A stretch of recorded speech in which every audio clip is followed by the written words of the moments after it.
यीशु मसीह के मीठे और मधुर नाम में एक बार फिर आप सभी को हमारा अभिवादन प्राप्त होवे।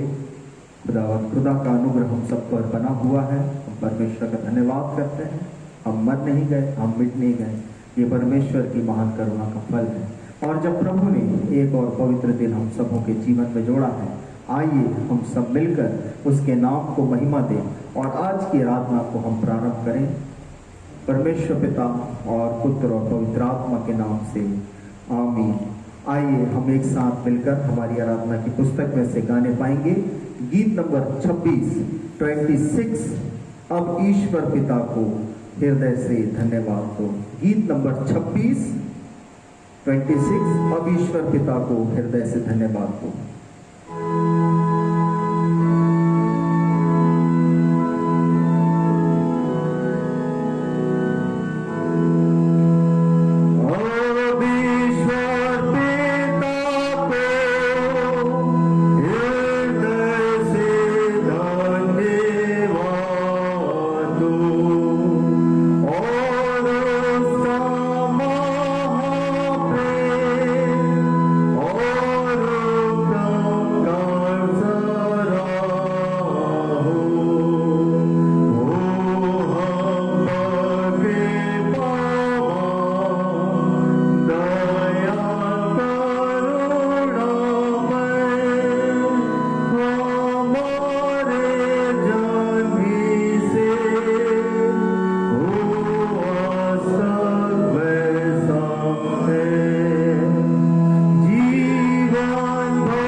सच्चे मन से अपने पिता परमेश्वर के निकट आकर अपने पाप स्वीकार करें और उससे यह प्रार्थना करें कि वह प्रभु यीशु मसीह के नाम से हमारे सब पापों को क्षमा करें।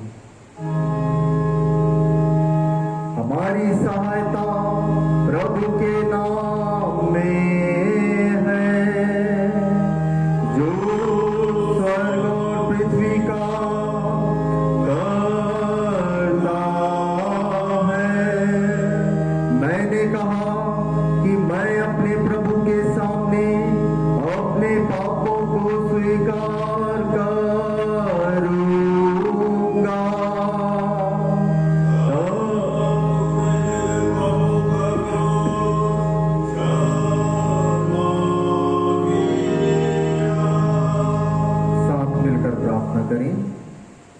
सर्वशक्तिमान परमेश्वर, हमारी कर्ता और त्राता, हम अदम पापी तेरे सामने मान लेते हैं कि हम स्वभाव ही से पापमय और अशुद्ध हैं, और कि हमने मनसा, वाचा और कर्म से तेरे विरुद्ध पाप किया है। इसलिए हम तेरे अनुग्रह को खोजने और प्राप्त करने के लिए प्रभु यीशु मसीह के द्वारा तेरी अपार दया की शरण लेते हैं। हे अत्यंत दयालु पिता, तू जिसने अपने इकलौते पुत्र को हमारे पापों के कारण मृत्यु भोगने दिया, हम पर दया कर और उसी के कारण हमारे सब पापों को क्षमा कर। तू अपने पवित्र आत्मा के द्वारा हमें अपना सच्चा आत्मिक ज्ञान दे कि हम तेरी इच्छा को पहचानें और तेरे वचन का ठीक आज्ञा पालन करें, जिससे कि तेरे अनुग्रह द्वारा हम अनंत जीवन पाएं, हमारे प्रभु यीशु मसीह के द्वारा। आमीन। तुम्हारी स्वीकृति पर मैं प्रभु के आज्ञा के अनुसार तुमको, जो सच्चे मन से पश्चाताप करते और उस पर विश्वास करते हो, तुम्हारे सब पापों की संपूर्ण क्षमा तुम्हें परमेश्वर पिता और पुत्र और पवित्र आत्मा के नाम से सुनाता हूँ। आमीन।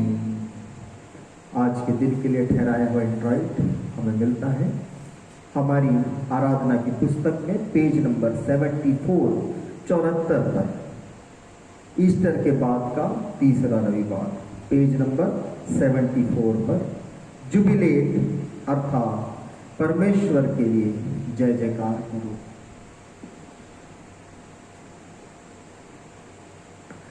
हे सारी पृथ्वी के लोगों, परमेश्वर के लिए जय जयकार करो, उसके नाम की महिमा का भजन गाओ। हे प्रभु, मैं देश देश के लोगों के मध्य तेरा धन्यवाद करूंगा, मैं राज्य राज्य के लोगों के मध्य तेरा भजन गाऊंगा। परमेश्वर पिता और पुत्र और पवित्र आत्मा की महिमा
हे सर्वशक्तिमान परमेश्वर, तू उन्हें जो भ्रम में है अपनी सच्चाई का प्रकाश दिखाता है, इस अभिप्राय से कि वे धर्म के मार्ग पर फिर आए।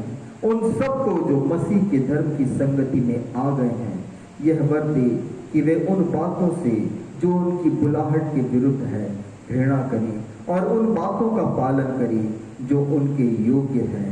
यीशु मसीह तेरे पुत्र हमारे प्रभु के द्वारा, जो तेरे और पवित्र आत्मा के साथ सदा एक परमेश्वर युगानुयुग जीता और राज्य करता है। आमीन।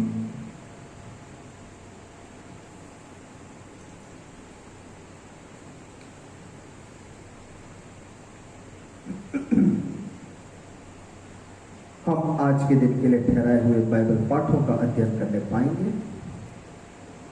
पुराने नियम का पाठ जो आज के दिन के लिए ठहराया गया है हमें मिलता है यशाया नबी की पुस्तक, उसका 16वां अध्याय और उसके 10वीं और 11वीं आयत। यशाया नबी की पुस्तक, उसका 16वां अध्याय और उसकी 10वीं और 11वीं आयत। यहाँ पर परमेश्वर का वचन यूं कहता है,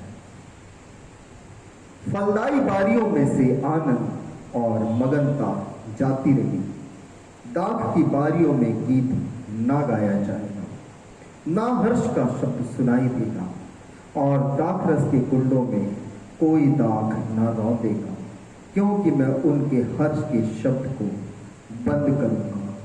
इसलिए मेरा मन मोआब के कारण और मेरा हृदय कीर हेरेंस के कारण वीणा का सा क्रंदन करता है। यह पुराने नियम का पाठ है। यहाँ पर पुराने नियम का पाठ समाप्त होता है। प्रभु अपने वचन के पढ़े और सुने जाने पर आशीष देवे। और इसी के साथ हम पत्री के पाठ को भी सुन लें। पत्री का पाठ जो आज के दिन के लिए ठहराया गया हमें मिलता है पतरस की पहली पत्री, पहला पतरस, उसका 2रा अध्याय और उसके 11वें पद से 20वें पद तक है। पहला पतरस 2रा अध्याय पद 11 से 20। यहाँ पर परमेश्वर का वचन यूं कहता है, हे प्रियो, मैं तुमसे विनती करता हूँ कि तुम अपने आप को परदेसी और यात्री जानकर उन सांसारिक अभिलाषाओं से जो आत्मा से युद्ध करती है बचे रहो। अन्य जातियों में तुम्हारा चाल चलन भला हो, ताकि जिन जिन बातों में वे तुम्हें कुकर्मी जानकर बदनाम करते हैं वह तुम्हारे भले कामों को देखकर उन्हीं के कारण कृपा दृष्टि के दिन परमेश्वर की महिमा करें। प्रभु के लिए मनुष्यों के ठहराए हुए हर एक प्रबंध के अधीन रहो, राजा के इसलिए कि वह सब पर प्रधान है, और हाकिमों के क्योंकि वे कुकर्मियों को दंड देने और सुकर्मियों की प्रशंसा के लिए उसके भेजे हुए हैं। क्योंकि परमेश्वर की इच्छा यह है कि तुम भले काम करने के द्वारा निर्बुद्धि लोगों की अज्ञानता की बातों को बंद कर दो और अपने आप को स्वतंत्र जानो, पर अपनी इस स्वतंत्रता को बुराई के लिए आड़ न बनाओ, परंतु अपने आप को परमेश्वर का दास समझकर चलो। सबका आदर करो, भाइयों से प्रेम रखो, परमेश्वर से डरो, राजा का सम्मान करो। हे सेवकों, हर प्रकार के भय के साथ अपने स्वामियों के अधीन रहो, न केवल उनके जो भले और नम्र हैं, पर उनके भी जो कुटिल हो। क्योंकि यदि कोई परमेश्वर का विचार करके अन्याय से दुख उठाता हुआ क्लेश सहता है तो यह सुहावना है। क्योंकि यदि तुमने अपराध करके घूसे खाए और धीरज धरा तो इसमें क्या बड़ाई की बात है। पर यदि भला काम करके दुख उठाते हो और धीरज धरते हो तो यह परमेश्वर को भाता है। यहाँ पर पवित्र पत्री का पाठ समाप्त होता है। आइए हम सब मिलकर के एक और गीत गाने पाएंगे हमारी आराधना की पुस्तक में से गीत नंबर 4।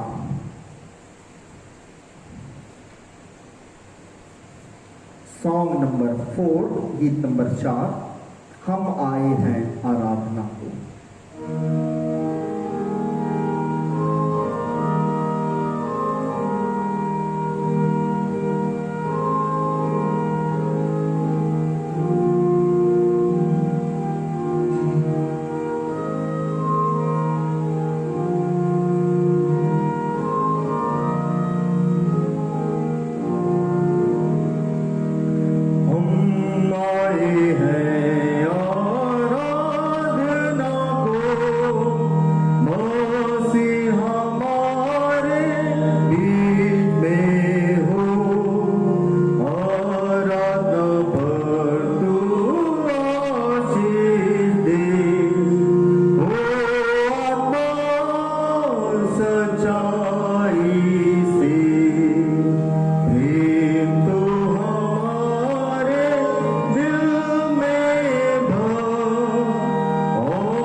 बड़े आदर और भक्ति के साथ हम सुसमाचार के पाठ को सुन लेंगे। सुसमाचार का पाठ जो हमें मिलता है यूहन्ना रचित सुसमाचार, उसका 16वां अध्याय और पद 16 से पद 22 तक के। यूहन्ना रचित सुसमाचार उसका 16वां अध्याय और पद 16 से पद 22 तक। थोड़ी देर में तुम मुझे ना देखोगे और फिर थोड़ी देर में मुझे देखोगे।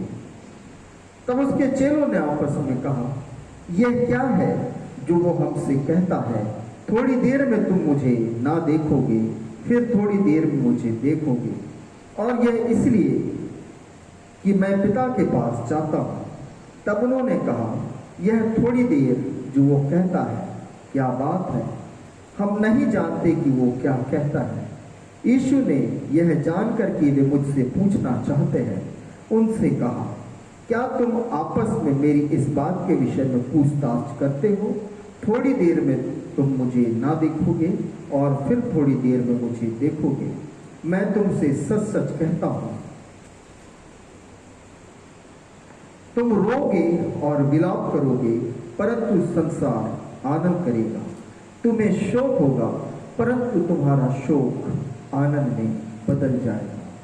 प्रसव के समय स्त्री को शोक होता है, क्योंकि उसकी दुख की घड़ी आ पहुंची है, परंतु जब वह बालक को जन्म दे चुकती है तो इस आनंद से कि संसार में एक मनुष्य उत्पन्न हुआ, उस संकट को फिर स्मरण नहीं करती।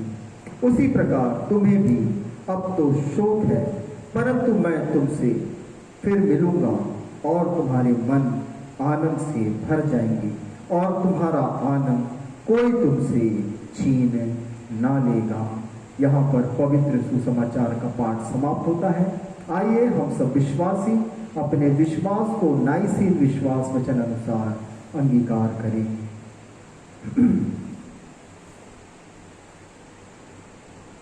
हमारी आराधना की पुस्तक में पृष्ठ 5 पर नाइसीन विश्वास वचन।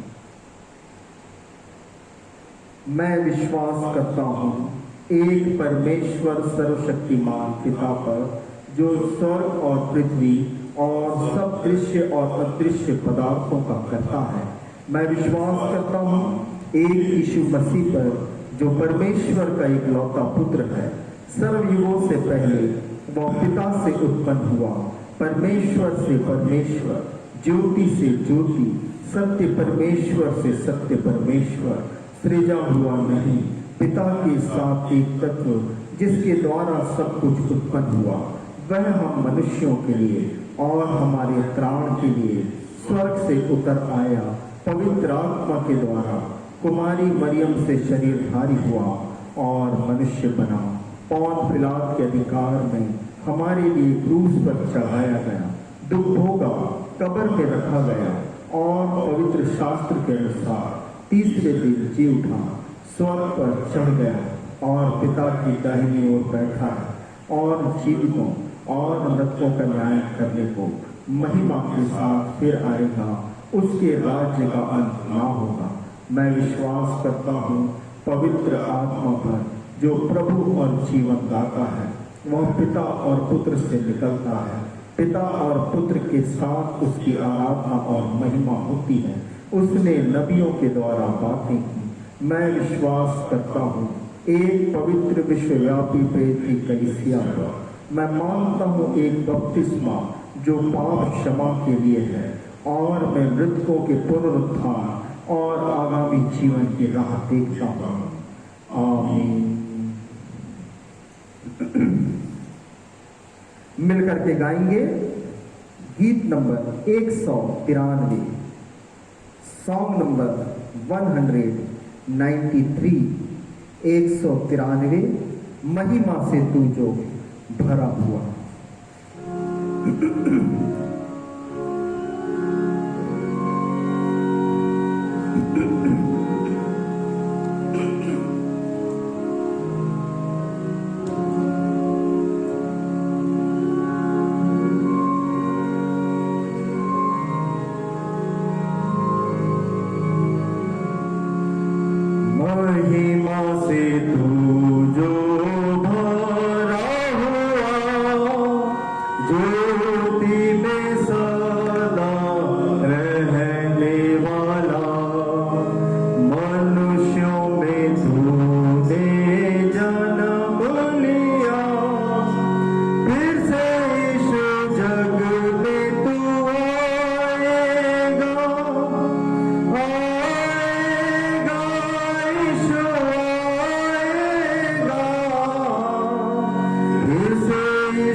जग में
सर्वव्यापी सनातन पिता परमेश्वर, यीशु मसीह के लहू के वसीले से खुदा तेरे चरणों की निकटता में आते हैं, हृदय की गहराई से धन्यवाद देते हैं प्यारे प्रभु जी। इन कठिन समयों में भी तूने हमें संभाले रखा है प्रभु, जीवितों की भूमि पर जीवित रख छोड़ा है, तेरा धन्यवाद है। सचमुच में प्यारे पिता परमेश्वर, हम मर नहीं गए, हम मिट नहीं गए, तेरी महान करुणा का फल है, तेरी दया अमर है प्यारे प्रभु। यही करुणा जीवन भर हमारे साथ साथ बनी रहे, ऐसी आशीष को चाहते हैं, ऐसी तेरे दया की दृष्टि को चाहते हैं खुदा परमेश्वर। प्यारे प्रभु जी, यीशु मसीह के नाम से प्यारे पिता, एक बार फिर जब तेरे अनुग्रह के सिंहासन के निकट में उपस्थित है खुदावंत परमेश्वर, कोटि कोटि तेरा धन्यवाद करते हैं अब तक की सारी उत्तम आशीषों के लिए जो हमने अपने जीवन में पाई है। और प्यारे पिता परमेश्वर, एक बार फिर से अपने आप को और हमारी मंडली के एक एक सदस्य को, हर एक उस व्यक्ति को जो इस वचन को सुनता है खुदावंत परमेश्वर, हमारे शहर के सभी विश्वासी भाई बहनों को सबसे पहले तेरे चरणों की समिति में लाते हैं। तब खुदावंत परमेश्वर, शहर की व्यवस्था को बनाए रखने वाले, इस देश की व्यवस्था बनाए रखने वाले हर एक सेवक सेविकाओं को, प्यारे प्रभु जी, शासकों को, अधिकारियों को, पुलिसकर्मियों को, डॉक्टरों को, नर्सों को प्रभु तेरे हाथ में सौंपते हैं खुदावंत परमेश्वर। जबकि दिन प्रतिदिन हम कितनी ही ऐसी खबरों को सुनते हैं जिसमें प्यारे पिता परमेश्वर हमें ये बताया जाता है कि आज यह व्यक्ति संसार से कूच करके चला गया, आज वो व्यक्ति संसार से कूच करके चला गया। निश्चय खुदावंत परमेश्वर, हमारा हृदय खेदित और मन व्याकुल होता है। प्यारे प्रभु यीशु मसीह के नाम से आपसे प्रार्थना करते हैं, इन्हीं कठिन परिस्थितियों में तू अपने लोगों का रक्षक बना रहे मेरे परमेश्वर। जिस रीति से अग्निमय खंबे के द्वारा, बादल की छांव के द्वारा से प्रभु उस मरुस्थल की यात्रा में तूने इस्राएलियों के ऊपर अपनी छांव बनाए रखी, ओ मेरे परमेश्वर, आज इस संसार में तेरे लोगों के ऊपर में तेरी ऐसी ही दृष्टि रहने पाए प्यारे प्रभु। ओ खुदावंत परमेश्वर, जैसे फसह का मेमना वध कर उसके लहू को प्रभु सी एक एक दरवाजों के अलंगों पर लगाया गया, और जिस जिस अलंगों पर पिता उस मेमने का लहू की छाप रही, उस स्थान में मृत्यु ने प्रवेश नहीं किया। प्यारे पिता परमेश्वर, खुदावन यीशु मसीह के उसी सामर्थी लहू को प्रभु हमारे अलंगों पर हम लगाते हैं मेरे परमेश्वर। तुझसे विनती प्रार्थना करते हैं खुदा, मृत्यु का हर एक आत्मा प्रभु से, हर एक रोग की आत्मा हमारे घरों से कोसों दूर पाई जाए मेरे परमेश्वर। विशेष रूप से उनके लिए प्रार्थना करते प्रभु जो इस समय में रोगी हैं। प्यारे पिता, विनती प्रार्थना है, यीशु मसीह के नाम से शिफा प्रदान कर। तूने खुद कहा है कि तू चंगा करने वाला परमेश्वर है। यीशु मसीह के नाम से इन प्रियों के लिए हम चंगाई को मांग लेते हैं। खुदा प्रार्थना करते हैं शोकित परिवारों के लिए प्रभु, कितने ही ऐसे हैं जिन्होंने अपने प्रियों को खो दिया है। निश्चय मेरे परमेश्वर, तेरा वचन कहता है मेरे लिए जीवित रहना मसीह और मर जाना लाभ है। प्यारे प्रभु, जो मरे खुदा, विनती प्रार्थना करते हैं कि हम में ऐसी ज्ञान और बुद्धि देना कि इससे पहले कि हमारे जीवन का अंत हो प्रभु, हम तुझको अपने जीवन का राजा, अपने जीवन का स्वामी बनाने वाले बन जाएं कि पिता हम भी पौलुस के समान कह पाए, मेरे लिए जीवित रहना मसीह और मर जाना लाभ है। प्यारे पिता परमेश्वर, वे जो अज्ञानता की दशा में मरते हैं उनके लिए हमारा हृदय शोकित और खेदित होता है प्रभु। प्यारे पिता, विनती प्रार्थना करते हैं, जब आत्माएं नाश हो रही है पिता, अपने दास और दासियों को अपनी आत्मा के अभिषेक से भर खुदा। विनती प्रार्थना करते हैं मेरे परमेश्वर कि तेरे दास और दासियों को प्रभु तू अपने वचन से भरपूर करके इन्हीं कठिनाई के दिनों में भी तेरा वचन सामर्थ के साथ लोगों तक पहुंच सके, राजा महाराजाओं तक पहुंच सके, शासक प्रशासक तक पहुंच सके, एक एक आम जन तक पहुंच सके प्रभु। और खुदावंत परमेश्वर, लोग तेरे सामने झुकने वाले बच जाए प्रभु, क्योंकि निश्चय खुदा हर एक घुटने को तेरे सामने झुकना ही है। प्यारी प्रभु, विनती प्रार्थना है कि लोग आदर में तेरे सामने अपने घुटने टेकने वाले बन जाए, प्रार्थना में अपने घुटनों को तेरे सामने टेकने वाले बन जाए मेरे परमेश्वर।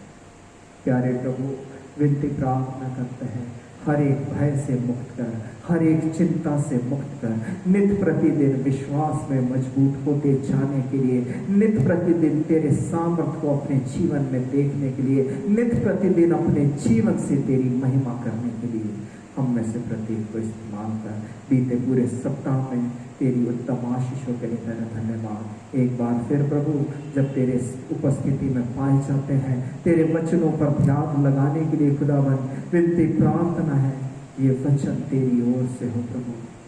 हम तेरी वाणी को सुने, तू हमसे बोल और बातचीत कर मेरे परमेश्वर, अपनी इच्छाओं को हमारे जीवन में प्रकट कर मेरे प्रभु।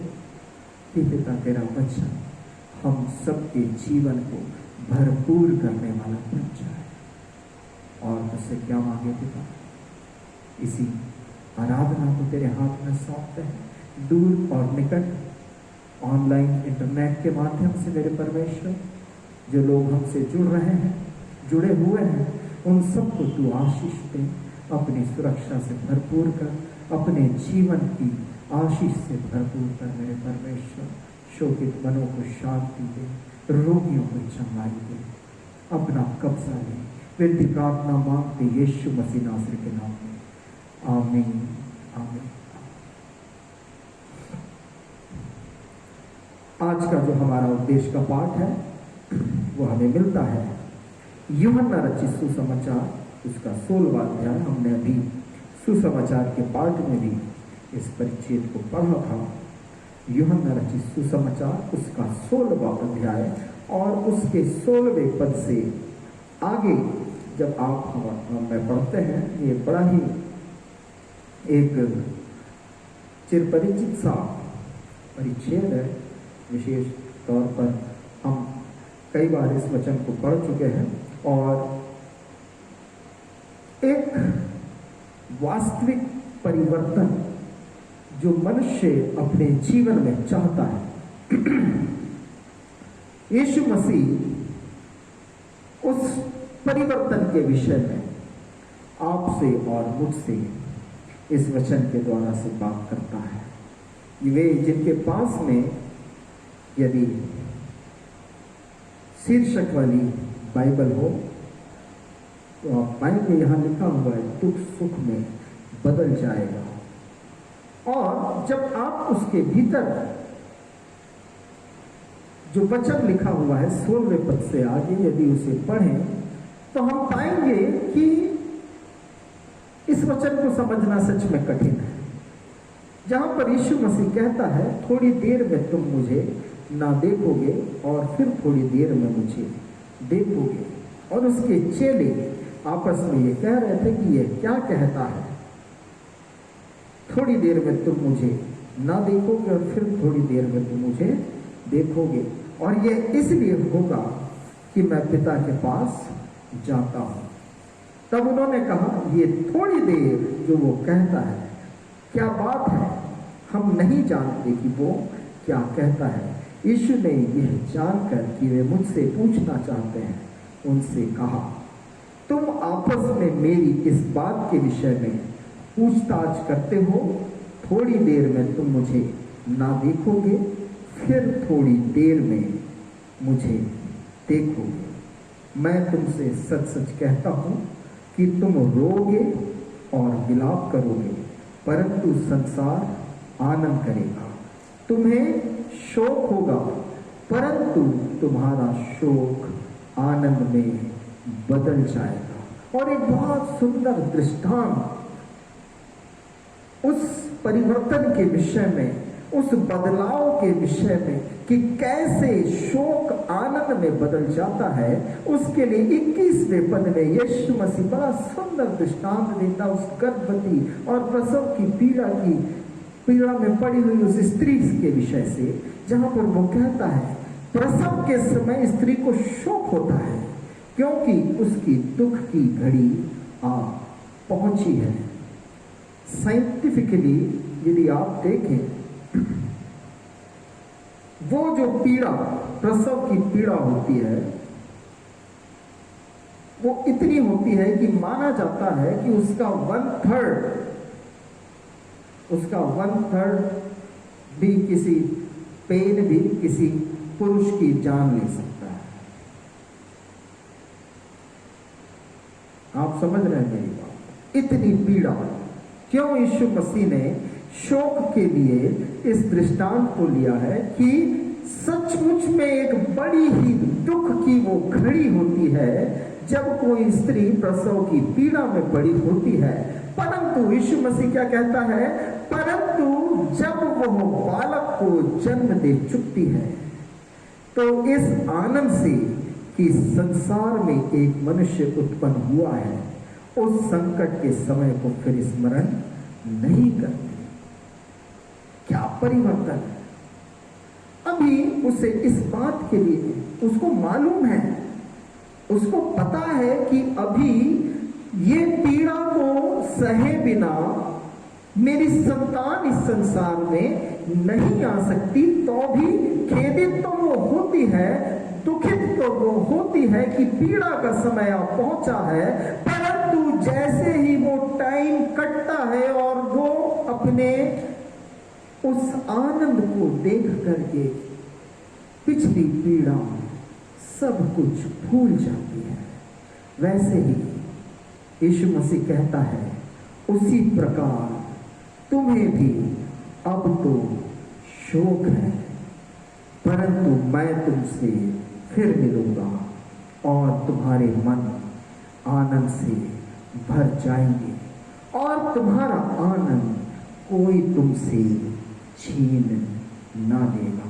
प्रभु में मेरे प्रियो, हम सब जानते हैं कि हमारे मेनलाइन चर्चेस के अंदर में जो हमारा कलीसियाई कैलेंडर है उसको इस रीति से डिजाइन किया गया है कि यीशु के जन्म से लेकर स्वर्गारोहण और उसके जीवन काल की घटनाओं को इस रीति से संजोया जाता है कि क्रम अनुसार हम हर एक बात का अध्ययन कर पाए।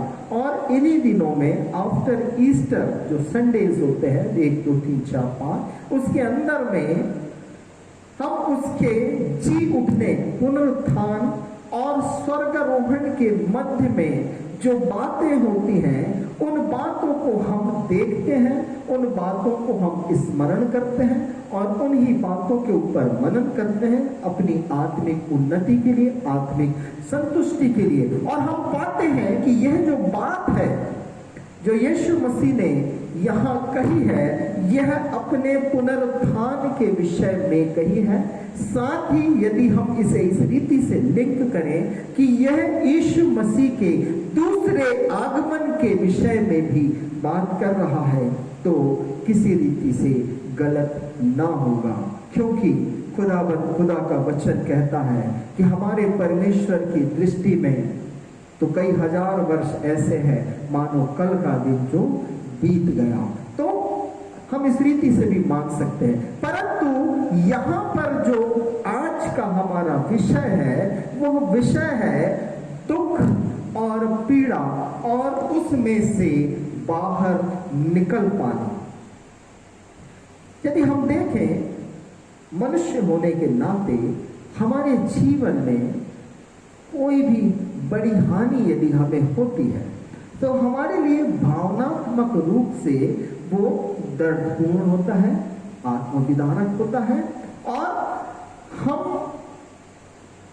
यदि इस बात को बाइबल से ना समझें तो वो पीड़ा निरंतर बनी रहेगी और बढ़ते चली जाएगी। विशेष रूप से यदि हम देखें कि यदि हमने अपने किसी प्रिय को खो दिया है। आज संसार के अंदर में इस पूरे सप्ताह में पिछले सोमवार से लेकर के आज के दिन तक में हर दिन जब सुबह मेरे फोन की घंटी बजती है और मैसेजेस में अपने चेक करता हूं तो मैं पाता हूं कि कोई व्यक्ति मुझे खबर दे रहा होता है कि फला व्यक्ति आज संसार से कूच करके चला गया, फला व्यक्ति आज प्रभु में सो गया, फला व्यक्ति आज अपनों को छोड़ करके चला गया। या मैं मैसेज देखता हूं और मैं ढेरों शोक संदेशों को पढ़ता हूं, मन बड़ा व्याकुल सा हो जाता है। परंतु मेरे प्रियो, शायद मैं इस समय बड़ा कठोर सा जान पड़ूं, परंतु बाइबल मृत्यु के विषय में शोक करने के लिए आपको और मुझको नहीं सिखाती। बाइबल हमें यह सिखाती है कि वे जो प्रभु में सो गए हैं, उन्होंने इस संसार में अपनी दौड़ को पूरा कर लिया है। बाइबल आपको और मुझको यह सिखाती है, whatever it may be a reason, परंतु इस संसार में आपके और मेरे दिन गिने हुए हैं। बाइबल हमें यह सिखाती है कि मनुष्य की आयु के वर्ष 70 तो होते, बल्कि कारण 80 भी हो तो भी उनका होना शोक का कारण होता है। और हमने अभी पतरस की पत्री में भी पढ़ा कि हम इस संसार में, इस पृथ्वी पर परदेसी और यात्री हैं। क्यों शोक कर रहे हैं? क्यों मन को दुखित कर रहे हैं? क्यों हम अपने आप को उस शैतान के हाथ में सौंप रहे हैं? मेरे प्रियो, मैं आपको बताना चाहता हूं, इस संसार में कितने ही ऐसे लोग हैं जो दुख और पीड़ा से गुजरते हैं, और यही वो परीक्षा का समय होता है जहां पर उनके सामने चुनाव की घड़ी होती है। और कई बार और बहुधा ऐसा होता है कि यदि मैं प्रार्थना कर रहा हूं, मेरी प्रार्थना परमेश्वर ने मेरे फेवर में उत्तर नहीं दिया, मैं परमेश्वर को कोसने लग जाता। मैं परमेश्वर, यीशु मसीह ने क्यों यहां पर अपने चेलों को वार्न करना जरूरी समझा है? क्यों अपने चेलों को यह बताना जरूरी समझा है कि जब मैं चला जाऊं, जब मैं इस संसार से कूच करके चला जाऊं, तुम शोक मत करना, क्योंकि तुम फिर मुझको देखोगे। तुम अभी तो दुख उठाते हो, क्लेश सहते हो, परंतु तुम्हारा यह दुख आनंद में बदल जाएगा। यीशु मसीह कहता है, संसार में तुम्हें क्लेश होता है, परंतु ढाढ़स बांधो, मैंने इस संसार को जीत लिया है।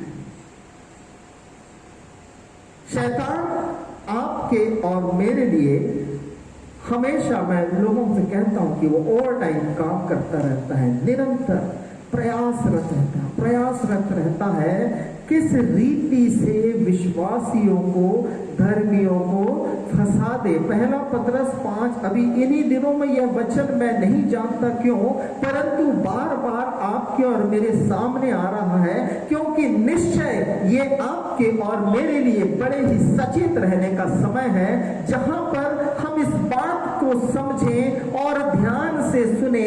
पतरस की पहली पत्री 5वां अध्याय 8 और 9 पद के अंदर में वो कहता है, सचेत हो और जागते रहो, क्योंकि तुम्हारा विरोधी शैतान गरजने वाली सिंह के समान इस खोज में रहता है कि किसको फाड़ खाए। सचेत रहो, जागते रहो, क्योंकि तुम्हारा विरोधी शैतान इस खोज में रहता है कि किसको फाड़ खाए। सचेत रहने की आवश्यकता है। आज सारे संसार के ऊपर में एक समान यह महामारी आई हुई है। प्रभु का धन्यवाद करते हैं, बीते दिनों में खबर आई इजराइल अब पूरी रीति से कोरोना मुक्त है। मैंने कहा प्रभु का धन्यवाद हो, परमेश्वर तो इब्राहिम, इसहाक और याकूब का परमेश्वर है, और फिर उसने अपनी दया को स्मरण किया है, जहां पर वो कहता है कि कोई विपत्ति तेरे डेरे के निकट नहीं आएगी। हालेलुया। परंतु आपके और मेरे लिए भी परमेश्वर का वचन कहता है, सचेत हो और जागते रहो। शैतान ओवर टाइम काम कर रहा है। किस बात में काम कर रहा है? जब संसार में ये महामारी फैल रही है, लोगों का विश्वास डगमगा रहा है, डगमगा रहा है, पैरालाइज हो रहा है, क्रिपल फेथ हो रहा है, टूटा हुआ विश्वास हो रहा है, कमजोर होता जा रहा है। और हम क्या पा रहे हैं लोगों के मन में? अभी बीते समयों में मुझसे किसी ने एक सवाल पूछा कि इस बार तो मसीह भी इससे नहीं बच पाए। मैं मसीहियों से पूछता हूं, क्या पिछली बार की ताड़ना को देख करके भक्ति में इजाफा किया है? क्या मेरी आराधना में कुछ ग्रोथ हुआ है? क्या मेरी पर्सनल डिवोशनल लाइफ पहले से बेहतर हुई है? यदि नहीं हुई है तो क्यों परमेश्वर अपनी दया तुम पर बनाए रखेगा? क्यों बनाए रखेगा? वो कहता है सचेत रहो, हम निश्चित हैं। वो कहता है सावधान रहो, सावधानी बरतना हमें बिल्कुल आवश्यक नहीं है। जब नहीं है, जब परमेश्वर के वचन को नहीं सुन रहे हो, जब उसकी बातों को नहीं मान रहे हो, क्या होगा? सुनो, तुम्हारा विरोधी शैतान गरजने वाले सिंह के समान खोज में रहता है। नजर हटी, दुर्घटना हटी। जो ही परमेश्वर की संगति से दूर हो गए, पूरी रीति से ना भी पकड़े, झपट्टा मारने का साहस तो कर ही देगा। इसीलिए 9वें पद के अंदर वो कहता है, विश्वास में दृढ़ होकर और यह जानकर उसका सामना करो कि तुम्हारे भाई जो संसार में हैं ऐसे ही दुख सह रहे हैं। If we have lost something, we are not the first one. We are not the alone. हम अकेले नहीं हैं, हम पहले नहीं हैं जो कष्ट और पीड़ाओं से गुजर रहे हैं। एक गीत मैंने सुना था, उसमें लेखक लिखता है, कितने ही हमसे आगे गए हैं, दौड़ यहां की पूरी किए हैं, तू ही निशाना, तेरी ही राहों पर चलना है मुझको। पौलुस लिखता है फिलिप्पियों के अंदर, पिछला सब छोड़ करके, पिछली बातों को भूल करके, मेरे लाभ की बातों को पूरा कर समझ के एक ही बात की ओर मैं ताक रहा हूं, एक ही बात की ओर मैं ताक रहा हूं कि मसीह को अपने जीवन से महिमा दे पाऊं, विश्वास में मजबूत बना रहूं। यूहन्ना प्रकाशित वाक्य की पुस्तक में परमेश्वर से प्रकाशन पा रहा है, निरंतर और अंत तक धीरजधर, अंत तक विश्वास योग्य रहे। क्यों? परमेश्वर का वचन कहता है तुम्हारा क्लेश आनंद में बदल जाएगा। मेरे प्रियो, कहीं ऐसा ना हो कि इससे पहले कि हम किनारे पहुंचे, इन क्लेशों और संकटों को पार करते करते करते उस किनारे तक पहुंचे, पार लगने ही वाले हों कि हमारी कश्ती बीच मझधार में ही अविश्वास के कारण डूब जाए। दुख और पीड़ा होती रहेगी। कई बार चेलों के साथ में यह घटना हुई है, हमारे जीवन में भी होता है कि हम वो कभी नहीं पाते जो हम अपेक्षा करते हैं किसी भी बात के लिए।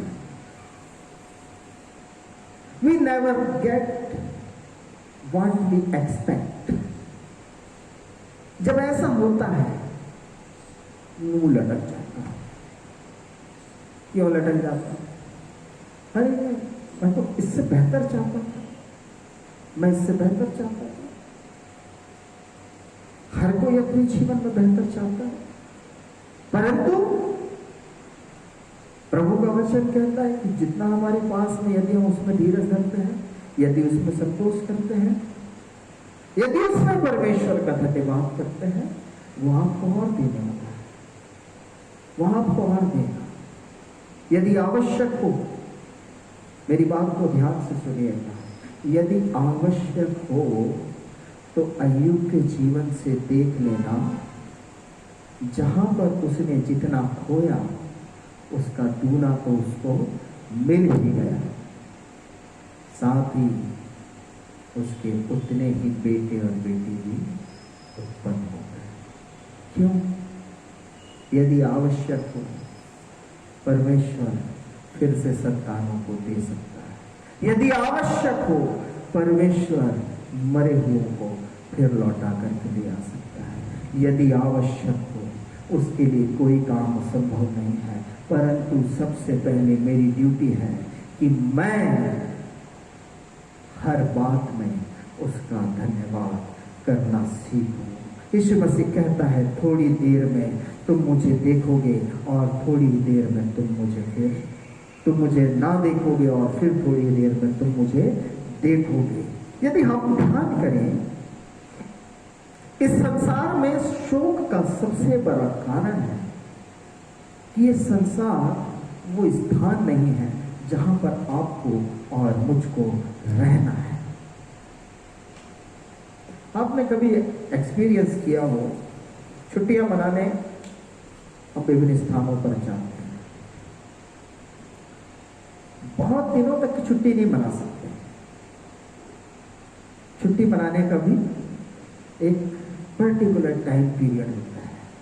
उसके बाद में ना घर की याद आती है। मेहमानों करने जाओ, अपने रिश्तेदारों के घर जाओ,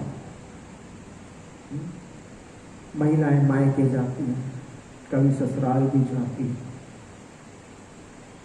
आजकल न्यूक्लियर फैमिली का जमाना है, जॉइंट फैमिलीज कम होती, लोग दूर दूर बसते हैं। लोग बेटा अपने बाप से अपनी माँ से मिलने के लिए जाता है, वेकेशन पर जाता है, थोड़े समय के लिए जाता है, उसके बाद में उसको घर की याद आती है। संसार में क्यों क्लेश है? क्योंकि मैंने अपना मन इस संसार से लगा लिया है। संसार में क्यों क्लेश है? क्योंकि मेरी अभिलाषा सांसारिक है। जिस दिन मैं इसे इग्नोर करूं, this world is not for me, ये संसार मेरे लिए नहीं है। रोमियों की पत्री में उस वचन को हम याद रखें 12वें अध्याय के अंदर, संसार के सदृश मत बनो, ये संसार हमारे लिए नहीं है। मेरे प्रियो, आदम और हवा के पतन का कारण था वो अभिलाषा। परमेश्वर ने उसको कभी पता ही नहीं चला कि वास्तव में परमेश्वर ने उसको अपनी समानता अपने स्वरूप में बनाया है। आज भी मनुष्य के लिए कह रहा हूं, वो अब भी नहीं समझ पाया कि उसको परमेश्वर ने अपनी समानता और अपने स्वरूप में बनाया। क्यों? कि नित्य प्रतिदिन वो उसके साथ संगति कर सके इस जीवन में और आने वाले जीवन में। परंतु क्योंकि अभिलाषा तो कहां की है? संसार की है। मरना नहीं चाहता हूं, कुछ खोना नहीं चाहता हूं, हारना नहीं चाहता। क्या होगा? जब तक इन भावनाओं से भरे रहोगे, जब तक इन भावनाओं से भरे रहोगे, आशीषों में कमी होती रहेगी। जिस दिन मैं ये सोचने लग जाऊं कि संसार मेरा नहीं है, मुझे तो अपने पिता के घर जाना है, अपने स्वामी के पास जाना है। मैं उसी की बाट जोड़ता हूँ, उसी इस पुरस्कार को पाने का यत्न करता हूँ, उसी की चिंता में नित्य प्रतिदिन लगा रहता हूँ। बाइबल कहती है कैसे चिंता करोगे, कैसे करोगे? खुदा का वचन, उसका कलाम आपके और मेरे पास है। क्लेश और संकट के समय में लोगों के हृदय में बहुत सारे प्रश्न होते हैं मेरे प्रिय। उत्तर खोज लेना, खुदा का कलाम बोलता है। इससे पूछ लेना, इसको पढ़ने में, वचन को पढ़ने में अपना समय बिताओ। आप पाओगे उत्तरों में कमी नहीं होगी, आपके प्रश्न खत्म हो जाएंगे। तब भी खुदा का कलाम आपसे बात करता है। चिंता मत कर, शोक मत कर, संसार के लिए दुख मत बना। क्यों? ये संसार तेरा घर नहीं है। जैसे यीशु मसीह इस संसार से चला गया, उसके चेले उसकी वास्तविक सामर्थ को पहचान पाए।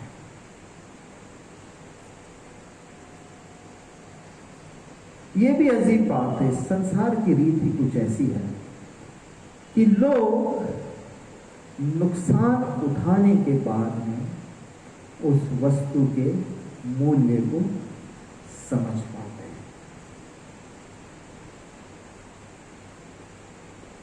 समय अभी हमारे पास है, अभी अवसर है, अभी खुदा आपको और मुझको आमंत्रित कर रहा है। संसार की चिंता छोड़ दें, मेरे पीछे हो ले। तब क्या होगा? ऐसा नहीं है, ऐसा नहीं है कि कुछ लोगों के लिए ये बहुत ही अजीब सी बात है कि कई लोग सोचते हैं कि क्रिश्चियंस हैं, मसीह के लोग हैं, तो मेरे जीवन में कभी दुख नहीं आता। अभी रिसेंटली मैं अंगूरों की खेती के विषय में, यीशु मसीह जो यही यूहन्ना 15वें अध्याय के अंदर में दाखलता का उदाहरण देता है, इस विषय में तो मैं थोड़ा सा उसकी डिटेल को पढ़ रहा था और कुछ वीडियोस मैंने देखे और मैंने पाया कि जब वो अंगूर की जो खेतियां होती हैं, जैसे जैसे अंगूर उस पर फलने लगते हैं, ये बहुत इम्पोर्टेंट होता है कि अंगूर के गुच्छों को, उन गुच्छों को हवादार रखा जाए, हवादार रखा जाए। और उस हवादार बनाने के लिए उन गुच्छों को यदि कुछ ज़्यादा ही घना गुच्छा होता है तो उसमें से आधा कट कर दिया जाता है, जब तक कि पूरी फसल एक समान बढ़ करके पक ना जाए। ये प्रोसेस चलती रहती है। कहने का तात्पर्य है, कटाई छटाई होती रहेगी। वो वह कहता है जो फलती है उसको भी वो छांटता, जो नहीं फलती उसको काट डालता है। फलवंत की कैटेगरी में बने रहो, निष्फल रहोगे तो एक ही बार में कट, फलवंत बने रहोगे काटेगा छांटेगा। इसलिए नहीं कि आप नष्ट हो जाओ, पर इसलिए कि आशीषें बढ़ती चली जाए। हालेलुया। संसार पे मन मत लगाना, परमेश्वर पर मन लगाना। हम किसी भी रीति से इस संसार से अपने आप को जोड़ लेते हैं, अपने आप को हम परमेश्वर से अलग करने लग जाते हैं। वो कुछ भी हो सकता है, हर वो बात जिसको हम अपने जीवन में परमेश्वर से अधिक महत्व दें, हमारे आत्मा के लिए, हमारे आत्मिक जीवन के लिए हानिकारक है, बहुत हानिकारक है। चिंता, शंका, भय, इनको अपने जीवन में स्थान मत देना। कठिन समय जीवन में आता है, खुदा का कलाम कहता है तुम्हारा शोक आनंद में बदल जाएगा, तुम्हारा शोक आनंद में बदल जाएगा और तुम्हारा आनंद कोई तुमसे नहीं छीन पाएगा। कोई नहीं, कोई नहीं। रोमियो की पत्री के अंदर में हम देखते हैं, पौलुस लिखता है, कौन हमें परमेश्वर के प्रेम से अलग कर सकता है? कौन कर सकता है? कोई बताएगा मुझे? कौन हमको मसीह के प्रेम से अलग कर सकता है? कभी सोचा है? यहां बड़ी लंबी लिस्ट है, लिखा है क्या क्लेश या संकट, उपद्रव, अकाल, नंगाई, जोखिम, तलवार, आगे और फिर 38वें पद में, न मृत्यु, न जीवन, न स्वर्गदूत, न प्रधानताएं, न वर्तमान, न भविष्य, न सामर्थ, न ऊंचाई, न गहराई और न कोई और सृष्टि हमें परमेश्वर से जो हमारे प्रभु यीशु मसीह में है अलग कर सके। कौन आपको और मुझको परमेश्वर के प्रेम से अलग कर सकता है? कोई नहीं, कोई नहीं, दुख भी नहीं, क्लेश भी नहीं, संकट भी नहीं। उनको पढ़ना, उसको मेडिटेट करना। रोमियो 8 उसके 34वें पद से आगे आप पढ़िएगा, 34 से 39 पद तक के आप पाएंगे। एक बड़ा गंभीर सवाल है। यूहन्ना 3:16 के अंदर में हम बार बार ऑलमोस्ट एवरी वीक ये वचन हम यहां से बोलते हैं। क्यों बोलते हैं? समझें, परमेश्वर ने तो संसार से प्रेम किया है। इस संसार का हर एक जीवित प्राणी उसके प्रेम की छांव में चल फिर रहा है। पौलुस पूछता है, कौन हमको मसीह के प्रेम से अलग कर सकता है? कौन हमको परमेश्वर के प्रेम से अलग कर सकता है? कोई नहीं। कोई सृष्टि हमें परमेश्वर से, जो हमारे यीशु मसीह में है, अलग कर सकेगी? कोई नहीं है। परंतु आज मैं आपको बताना चाहता हूं, इस लिस्ट में एक नहीं है, वो है हम स्वयं।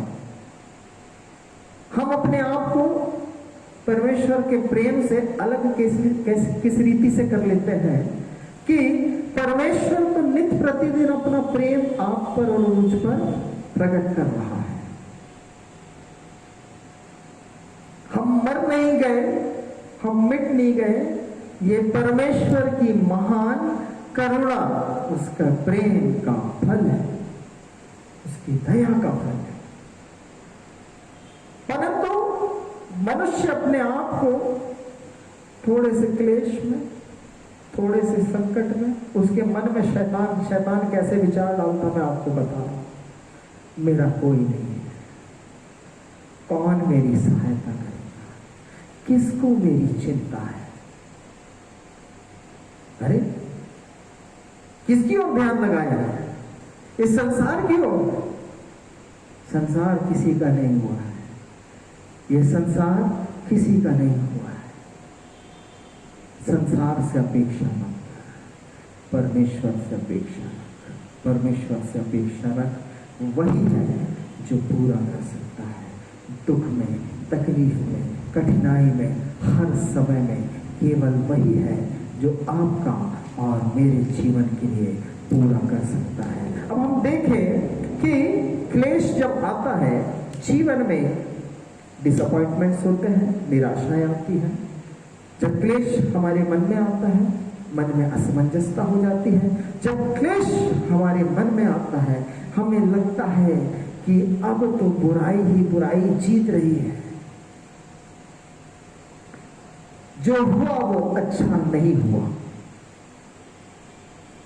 आप कौन होते हो ये डिसाइड करने वाले हैं कि जो हुआ वो अच्छा नहीं हुआ।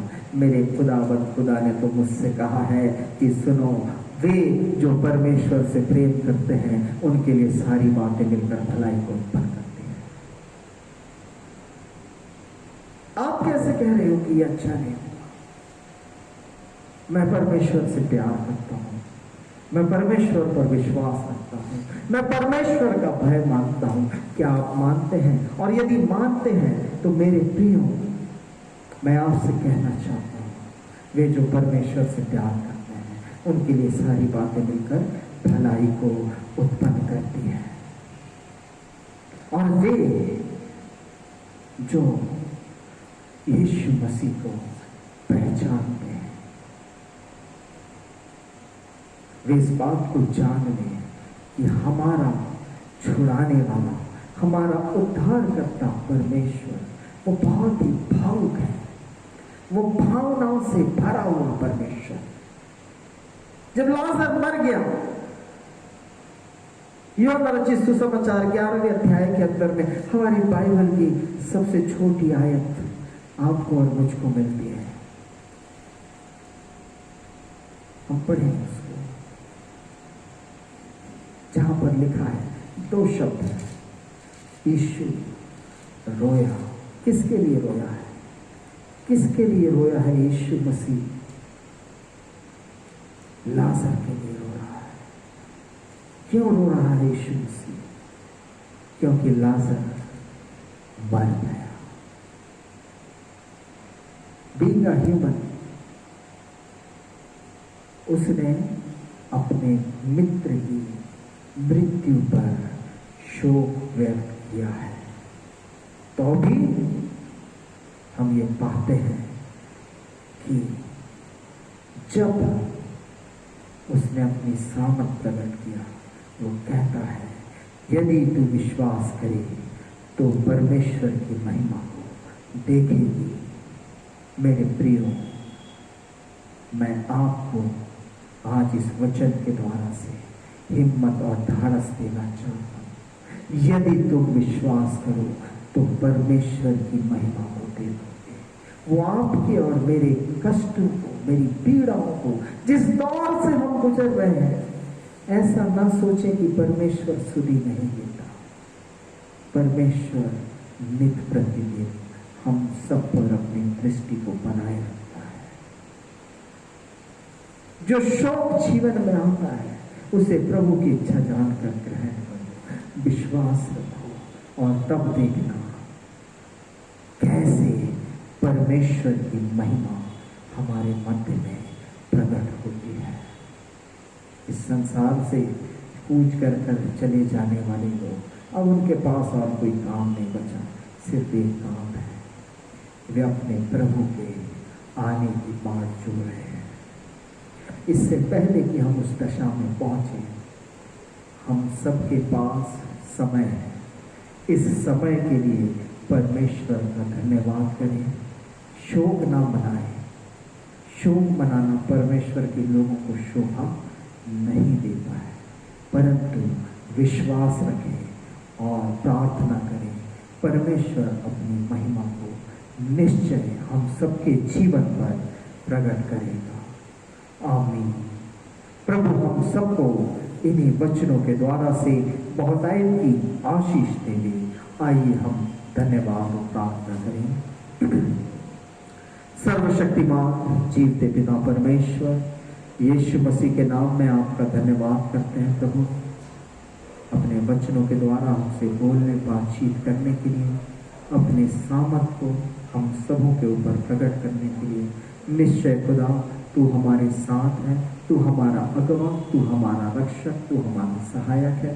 प्रभु विनती प्रार्थना करते हैं, निरंतर हमारी अगुवाई कर, हमें अपनी संगति में बनाए रख और प्यारे प्रभु होने दे खुदावंत परमेश्वर कि हमारा विरोधी जब हमारे विरोध में नित समय में प्यारे प्रभु घात लगाए हुए हैं, यीशु मसीह के लहू की सुरक्षा प्रभु तेरे भक्तों पर, तेरे प्रियों पर, तेरे विश्वासियों पर इन्हीं कठिन दिनों में और भी अधिकाई के साथ बनी रहने पाए। प्यारे पिता परमेश्वर विनती प्रार्थना करते हैं, इसी समय को तू पूर्ण कर मेरे प्रभु कि पिता परमेश्वर हमारा छुटकारा प्रकट हो सके। खुदा इस कोरोना महामारी से यह देश और दुनिया छुटकारा प्राप्त कर सके। मेरे परमेश्वर तेरी आशीष को चाहते हैं प्रभु।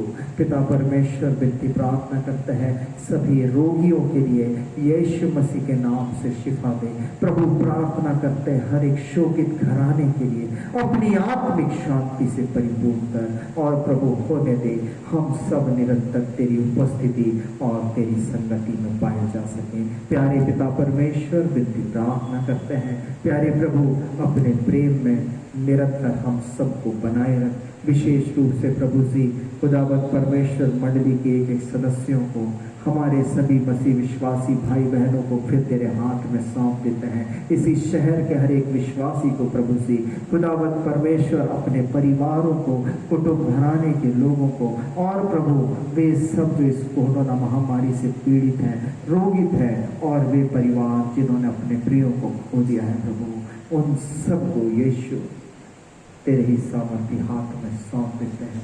एक एक पर अपनी सुरक्षा को बनाए रख। प्यारे प्रभु ये महामारी हमारे जीवनों से नष्ट हो जाए, हमारे देश से नष्ट हो जाए, हमारे शहर से नष्ट हो जाए प्रभु, हमारे परिवारों में से नष्ट हो जाए मेरे परमेश्वर पिता।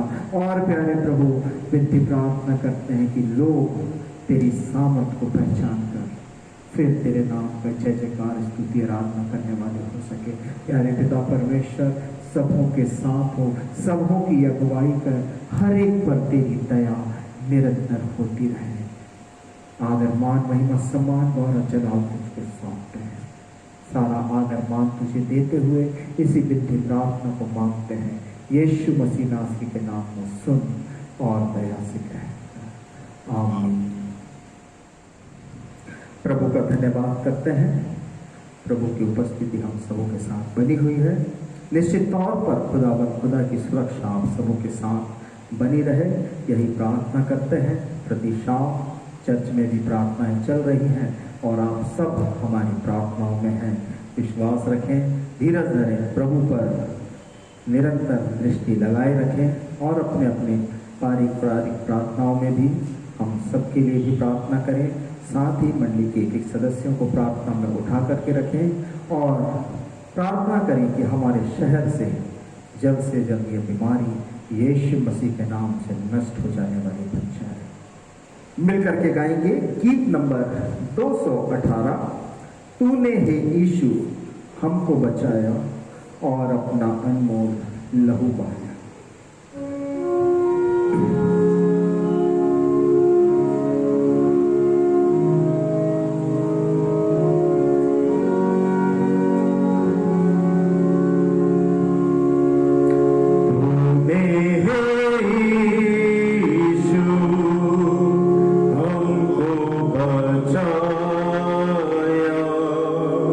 और अपना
कलीसियाई प्रार्थना हमारी आराधना की पुस्तक में पृष्ठ 8 पर कलीसियाई प्रार्थना द्वारा आज की आराधना को हम समाप्त करें। आइए हम प्रार्थना करें। हे सनातन सर्वशक्तिमान परमेश्वर, तू जो सब जातिगणों द्वारा आराधनीय है, हम हृदय से नम्रता पूर्वक तेरी उन सब आगणित आत्मिक आशीषों के लिए तेरा धन्यवाद करते हैं जो तूने हमारे अयोग्य होते भी हमको दी है। हम तेरी स्तुति करते हैं कि तूने अपने पवित्र वचन और सैक्रमेंटों को हमें दिया है।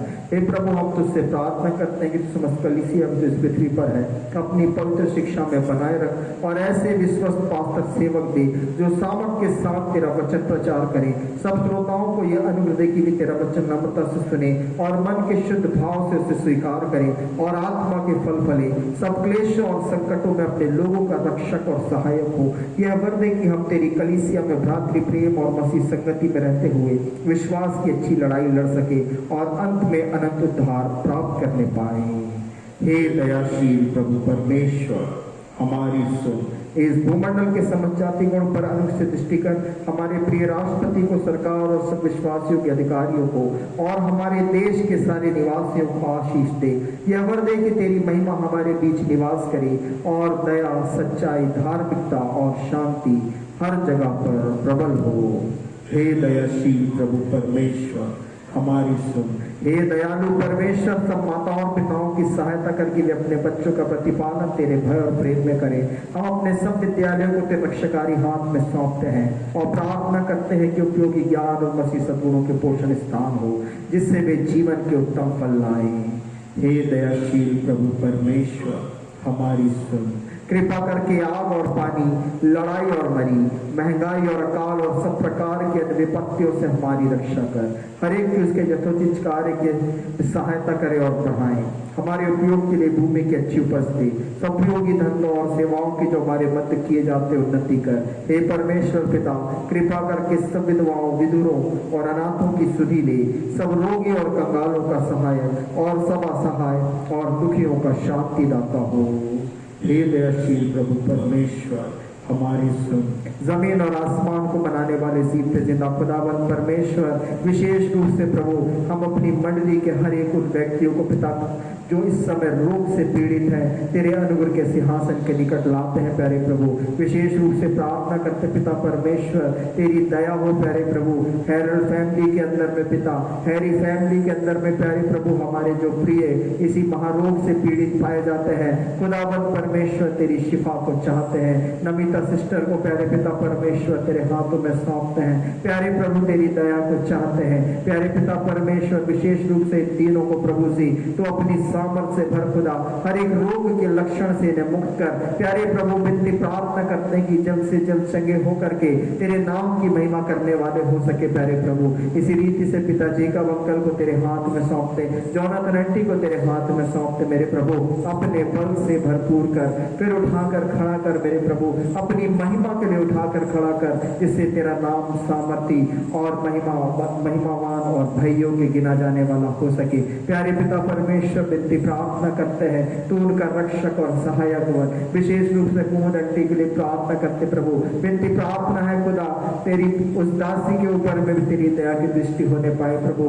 बढ़ती आयु में तो अपनी सामर्थ्य से संभाल मेरे परमेश्वर और होने दे पिता कि उनके घरों में हर एक बातों की प्यारे प्रभु जी जो उनकी आवश्यकता है तेरी स्वर्गीय भंडार से पूरी होने वाली बन जाए। तब प्यारे पिता परमेश्वर एक बार फिर इस पूरे सप्ताह के लिए मंडली के एक एक सदस्य को नाम बनाम तेरे हाथ में सौंप देते हैं। हर एक के कामों पर तेरी आशीष हो।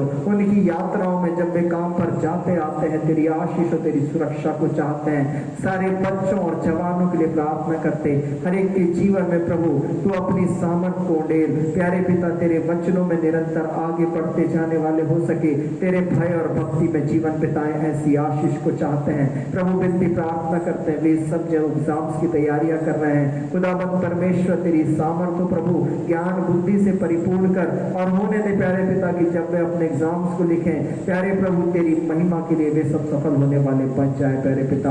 नन्हे बच्चों को भी प्रभु तेरे हाथ में सौंपते हैं प्यारे पिता परमेश्वर। विनती प्रार्थना प्रार्थना करते हैं, तू उनका रक्षक बन, तू उनका सहायक बन, रोग से, बीमारी से, कठिनाइयों से बचा प्यारे प्रभु। माता पिता को बल, बुद्धि, ज्ञान, शक्ति से परिपूर्ण कर कि वे अपने बच्चों का प्रतिपालन तेरे भर प्रेम में करने वाले हो सके।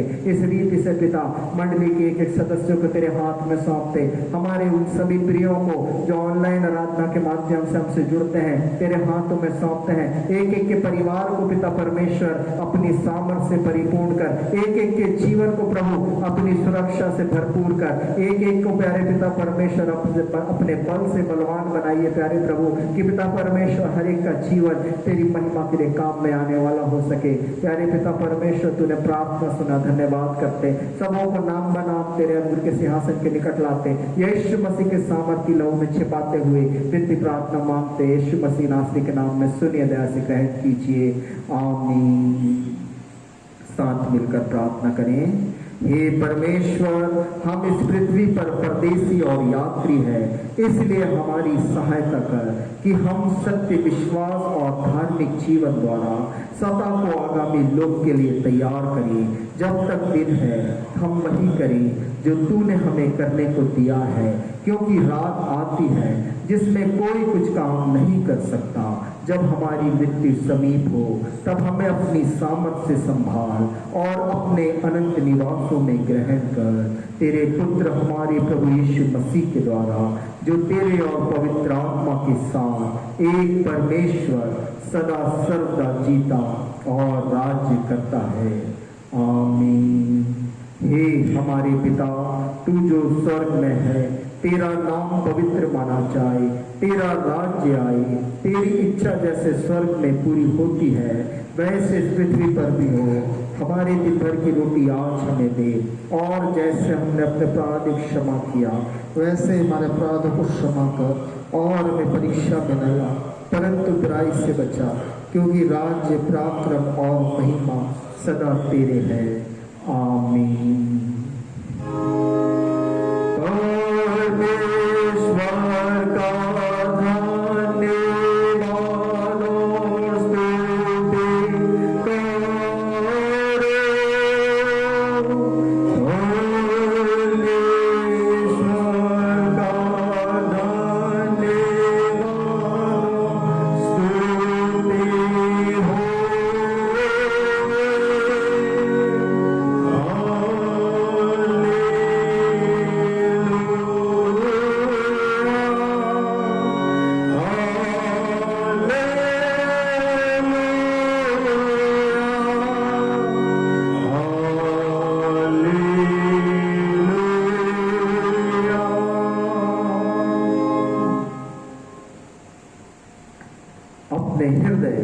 परमेश्वर के सामने झुकाकर आशीष ग्रहण करो। प्रभु तुम्हें आशीष दे और तुम्हारी रक्षा करे।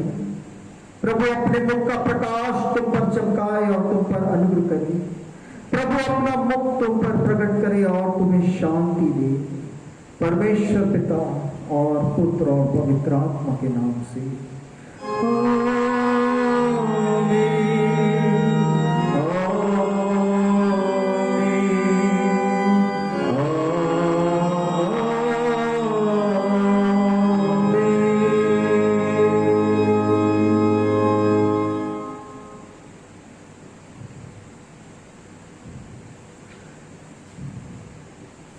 मिलकर के गाएंगे 661 661 नंबर का गीत, बादल की सवारी करके किसी दिन यीशु जरूर आवे।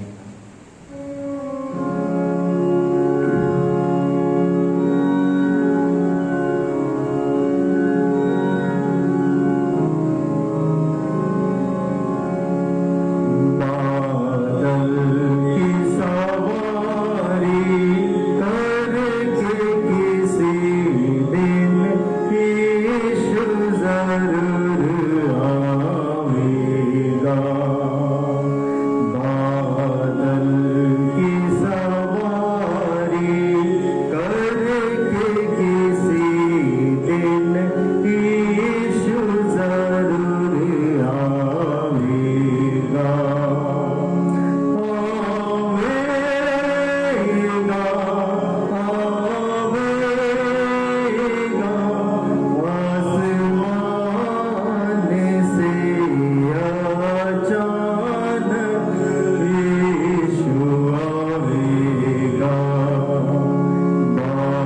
बादल की सवारी करके किसी दिन यीशु जरूर आएगा।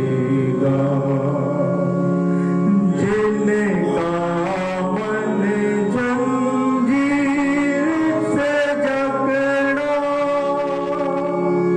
जिनका मन जंजीर से जकड़ा, छूटने को जो चाहे वो पाएगा, छूना बनेगा। छूटने को जो चाहे वो पाएगा, छूना बनेगा। बादल की सवारी करके किसी दिन यीशु जरूर आएगा। आँख बिना ना उड़ते परिंदे, आँख बिना ना उड़ते परिंदे, लोचन बिन जो अंधे अज्ञान मसीह के मुर्दे, लोचन बिन जो अंधे अज्ञान मसीह के मुर्दे। बादल की सवारी करके किसी दिन यीशु जरूर आएगा। हर एक है जो सत्य विश्वासी, हर एक है जो सत्य विश्वासी, मिलन हवा में चढ़ेगा,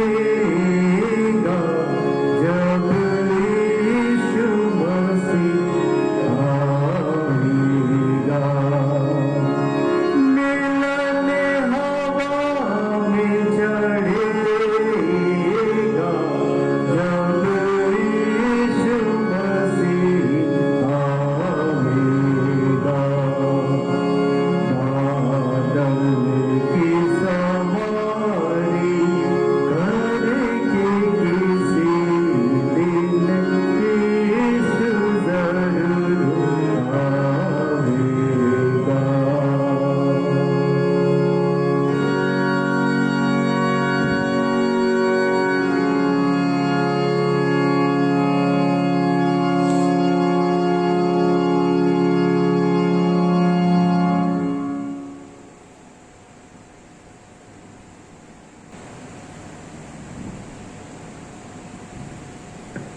आप सबों को यीशु सहाय जय मसीह की